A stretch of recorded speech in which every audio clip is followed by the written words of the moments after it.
Dans un monde où... Oh my god. Waouh. Bienvenue dans cette review de Flash, saison 1, épisode 15. Boum.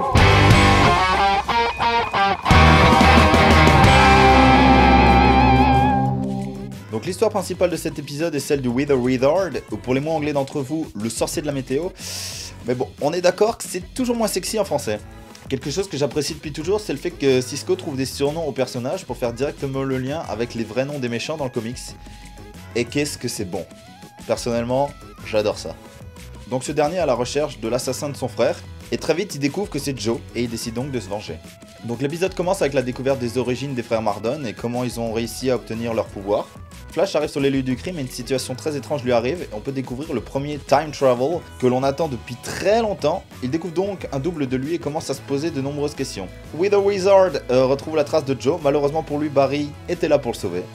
Le collègue de Iris fait partie des gens qui se posent des questions sur la vraie identité d'Harrison Wells, un peu comme nous tous d'ailleurs. Il commence à lui parler des preuves qu'il a à Iris et cette dernière en parlera avec Barry qui viendra par la suite en parler avec le collègue d'Iris. Mindfuck vous dites? Et encore, c'est que le début de l'épisode. Cisco se prend donc pour un Jedi et donne à Barry un bâton pour l'aider à vaincre son ennemi. Alors sachant que Mark Hamill va apparaître dans les prochains épisodes, c'est un petit clin d'œil plutôt sympa personnellement je trouve. Mark Maiden dit The Wither Wizard retrouve pour la deuxième fois les traces de Joe. D'ailleurs petit clin d'œil encore une fois sympa, je sais pas si vous aviez déjà remarqué, je sais pas si j'ai raison ou tort, mais comme on peut le voir sur cette image, on dirait un petit Easter eggs de la Justice League.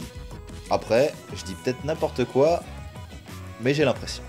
Barry arrive encore à temps pour sauver la vie de Joe, avec le bâton du destin.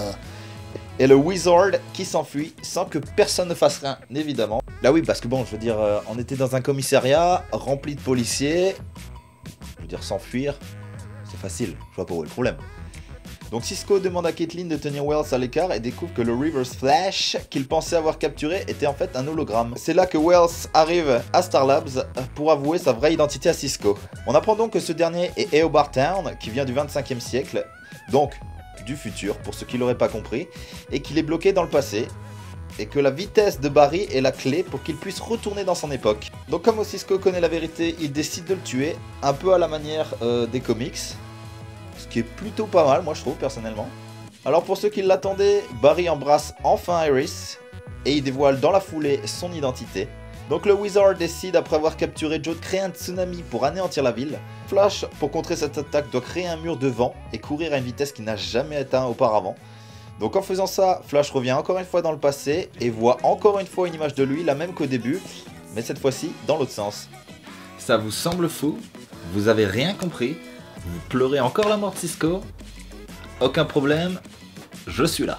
En fait, l'épisode d'aujourd'hui s'annule. Je m'explique. C'est comme si rien ne s'était passé.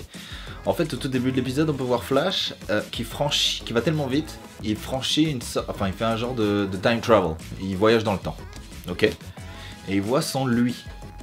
Et à la fin de l'épisode, il va tellement vite, pareil qu'au début, qui refait un time travel et le lui qu'il voit c'était le lui qu'il avait vu avant. Je sais pas si vous comprenez, mais en gros il revoyage dans le temps. Et donc ce qui se passe à la fin, c'est comme s'il était revenu au moment de l'attaque de la morgue, si je peux dire ça comme ça.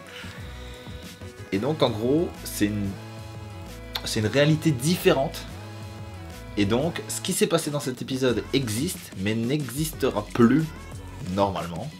Si les choses sont bien faites. Ce qui arrive dans l'épisode, ça sera l'inverse, si je peux dire ça comme ça, qui arrivera dans l'épisode de la semaine prochaine. Donc c'est un petit peu compliqué à comprendre, je suis d'accord. Je pense que ceux qui maîtrisent le voyage dans le temps expliqueront ça sûrement mieux que moi. Mais moi je pense que c'est comme ça que ça va se passer. C'est comme ça que les choses logiques devraient se passer. Et donc voilà, je pense que c'est le meilleur épisode de la saison, pour moi en tout cas. Il y avait tout ce que j'ai toujours voulu voir. On sait enfin qui est Harrison Wells. Flash a franchi il voyage dans le temps, c'est ce qu'on attendait. Enfin, c'est ce que moi en tout cas j'attendais. On voit un des pouvoirs qui est utilisé par Harrison Wells. Enfin, on peut l'appeler le Reverse Flash maintenant. Le Reverse Flash. C'est quand il fait trembler sa main super vite. Et qui passe à travers du corps de Cisco. Normalement, Flash sait faire ça. Et il passe à travers les murs, etc. Enfin, il passe à travers les structures. personnellement, moi, encore une fois, j'ai adoré cet épisode. Je l'ai trouvé vraiment... C'est le mieux. Pour moi, c'est le meilleur. Ça, c'était ma tête, genre tout l'épisode. Et... de A à Z, c'était énorme. Ah, peut-être... Non. Pas trop de romance. On n'est pas dans Arrow, mais dans... C'est une autre histoire. Écoutez, comme je l'ai dit au tout début de la vidéo, il n'y aura pas de top et de flop. Parce que j'ai pas envie que mes vidéos se fassent bloquer, tout simplement. Donc, j'ai tenté une nouvelle formule. J'attends que vous me disiez si ça vous plaît. J'aimerais savoir ce que vous aimez pas trop. S'il y a des trucs que vous aimeriez que je rajoute, n'hésitez pas à me le dire. S'il y a des trucs qu'il faudrait que j'enlève, n'hésitez non plus pas à me le dire. Encore merci aux gens qui me suivent et qui me laissent des messages de soutien, ça me fait vraiment plaisir. On se retrouve la semaine prochaine. Et n'oubliez pas que courir avec des ciseaux c'est dangereux, mais boire du lait périmé, c'est pas vraiment mieux. Ciao!